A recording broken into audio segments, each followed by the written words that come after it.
In the mid 18th century, the Mughal Empire's decline triggered widespread political fragmentation across India. Bahadur Shah's conciliatory efforts could not restore unity, and as ambitious nobles established their own territories, central authority weakened further. This disunity allowed regional powers to rise and left India exposed to growing foreign influence, setting the groundwork for significant transformation.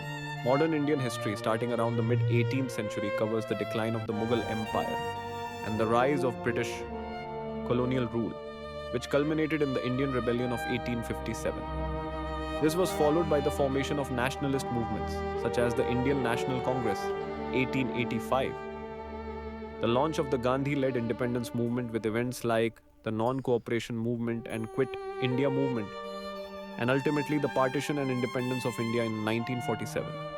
The period also includes the establishment of the Indian Constitution around 1950, post independence conflicts, and the economic liberalization of 1991, key periods and events.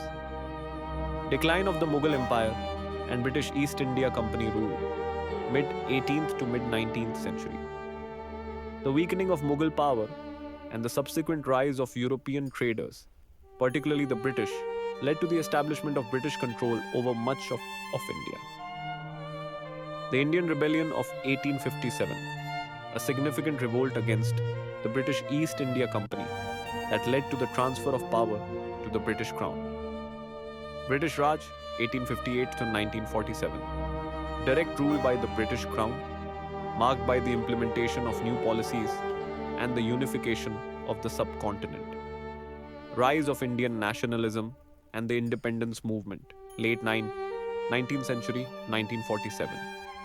Indian National Congress, 1885, formed to advocate for greater Indian participation in government. Socio-religious reforms, movements focusing on social reform and religious revival. Swadeshi Movement, 1905, a response to the partition of Bengal, promoting self-reliance and boycott of British goods. Gandhian era, Mahatma Gandhi led mass movements including the Non-Cooperation Movement, 1920, the Civil Disobedience Movement, 1930, and the Quit India Movement, 1942. Independence and partition, 1947. The British Indian Empire was partitioned into India and Pakistan, leading to widespread violence and displacement. Post-independence India, 1947 present. Constitutional development from 1946 to 1950. The framing and adoption of the Indian Constitution. Post-independence. Challenges facing wars with China and Pakistan, ongoing territorial disputes and internal challenges. Economic liberalization, 1991. A significant shift in economic policy, leading to rapid growth and India's emergence as a major economy. On Aurangzeb's death, his three sons fought among themselves for the throne. The 65-year-old Bahadur Shah emerged victorious. He was learned, dignified, and able. He followed a policy of compromise and conciliation, and there was evidence of the reversal of some of the narrow-minded policies and measures adopted by Aurangzeb. He adopted a more tolerant attitude towards the Hindu chiefs and rajas. There was no destruction of temples in his reign. In the beginning, he made an attempt to gain greater control over the Rajput states of Amber and Marwar, Jodhpur, by replacing Jai Singh by his younger brother Vijay Singh at Amber, and by forcing Ajit Singh of Marwar to submit to Mughal authority. He also made an attempt to garrison the cities of Amber and Jodhpur. This attempt was, however, met with fear and resistance. This may have made him recognize the folly of his actions, for he soon arrived at a settlement with the two states. Though the settlement was not magnanimous, though their states were restored to the Rajas, Jai Singh and Ajit Singh, their demand for high matisabs and the offices of Sidbahtars of important provinces such as Malwa and Gujarat was not accepted. His policy towards the Maratha Sardars, chiefs, was that of half-hearted conciliation. While he granted them the Sardesh Mukhi of the Deccan, he failed to grant them the Chaudh, and thus to satisfy them fully. He also did not recognize Shahu as the rightful Maratha king. He thus led Tara Bai and Shahu tied for supremacy over the Maratha kingdom. The result was that Shahu and the Maratha Sardars remained dissatisfied and the Deccan continued to be a prey to disorder. There could be no restoration of peace and order so long as the Maratha Sardars fought one another as well as fought against the Mughal authority. Bahadur Shah had tried to conciliate the rebellious Sikhs by making peace with Guru Gobind Singh and giving him a high Mansab rank.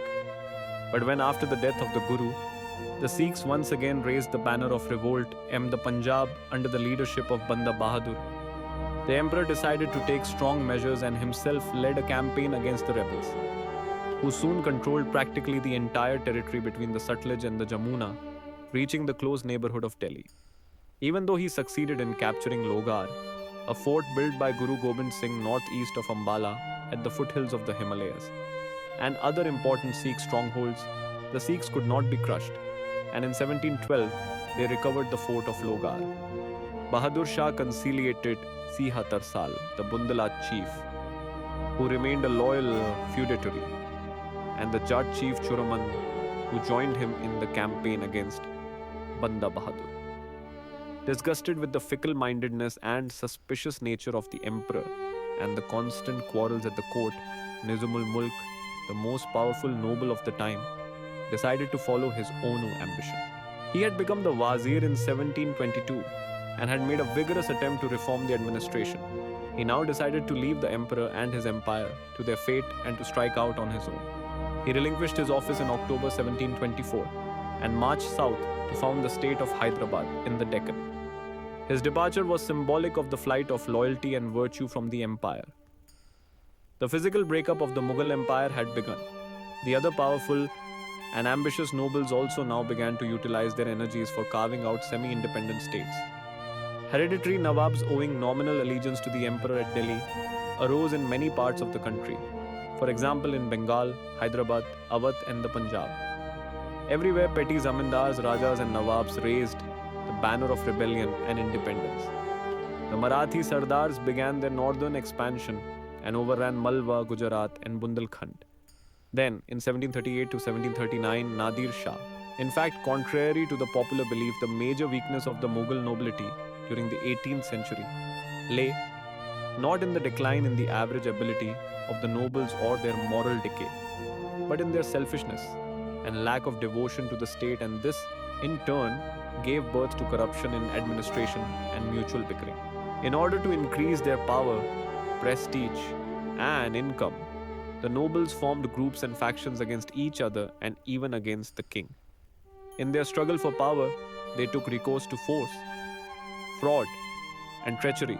Their mutual quarrels exhausted the empire, affected its cohesion, led to its dismemberment, and, in the end, made it an easy prey to foreign conquerors.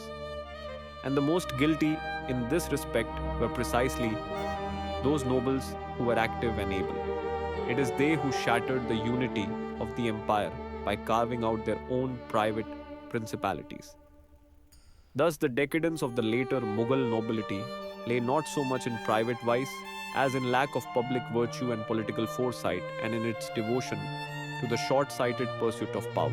But these characteristics were not the monopoly of the Mughal nobility at the center. They were found in equal measure among the rising Maratha chiefs, the Rajput Rajas, the Jat, the Sikh, and the Bundela chiefs, the new rulers of autonomous provinces, and the other innumerable adventurers who rose to fame and power during the troubled 18th century. Please wait for video 2 of 5 for this series. Please like, follow, and subscribe for recent updates. I have added citation in the description box.